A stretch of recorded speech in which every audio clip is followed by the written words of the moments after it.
አልጫ የነበረውን ዓለም ያጣፈጡ ጨለማውን ያበሩ የዓለም ብርሃናት እንኳን አደረሳችሁ። ቻናሉ አዲስ ስለሆነ ሁላችሁም ሰብስክራይብ አድርጋችሁ በመጀመር ቪዲዮውን ላይክ በማድረግ ድጋፋችሁን እንድትገልጹልኝ እጠይቃችኋለሁ። ጥቅምት 15 በዚች ቀን በዘመነ ሰማዕታት የነበረ የዘመኑን ሳይንስና ፍልስፍና በሚገባ የተማረ እጅግ ሊቅ ቢሆንም ክርስቶስን የማያውቅ አማኒ ነበርና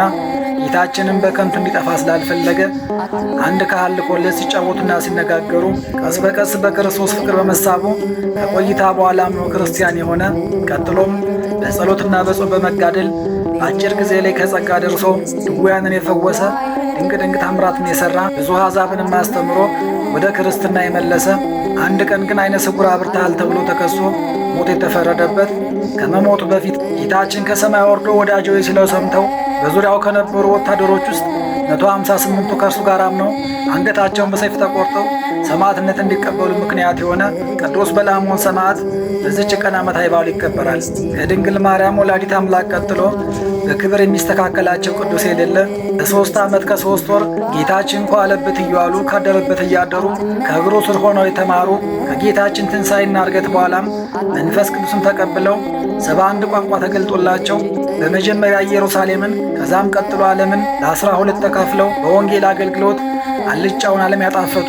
የጨለመውን ዓለም ያበሩ የታመሙትን በመፈወስ ዕውሮችን በማብራት ጎባጣዎችን በማቅናት ሙታንን በማንሳት ድንቅ ታምራትን የሠሩ እልፍ አእላፍ አሕዛብን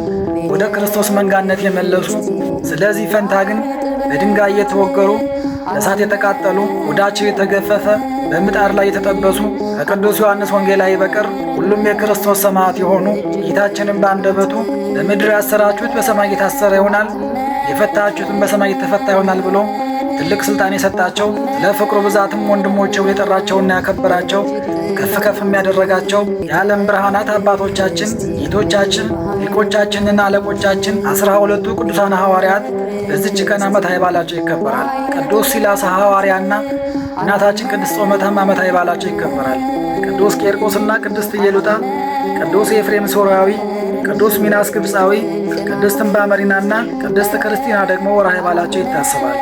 ለእግዚአብሔር ክብር ምስጋና ይሁን። እኛም ቅዱሳኑን አክብረን በስማቸው ምግባር ትሩፋት ፈጽመን በረከታቸው እንድንሳተፍ አምላከ ቅዱሳን ይርዳን።